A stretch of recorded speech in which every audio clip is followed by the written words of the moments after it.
Чем отличается новая программа от действующей на сегодняшний день еще программы? Увеличены размеры финансирования самой программы на год, то есть на отчетный год. Если, допустим, в 2025 году финансирование программы составляло 60 миллионов рублей, то в новой программе предусмотрели 80 миллионов рублей в год. С учетом дальнейших процедур, корректировки они возможны, но 80 миллионов уже предусмотрено на 2026 год и на последующие 3 года по 80 миллионов ежегодно. Второй момент, чем еще отличается от предыдущего, то, что размер выделяемых средств, финансовых средств на заявителя увеличены.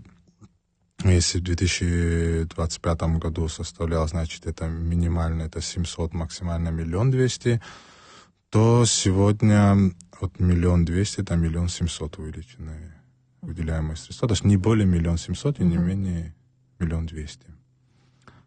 По поводу, значит, итогам реализации трехгодичного, то есть с 23 по 25 год программы, итоговый отчет он по действующей программе будет предоставлен в первом квартале 2026 года.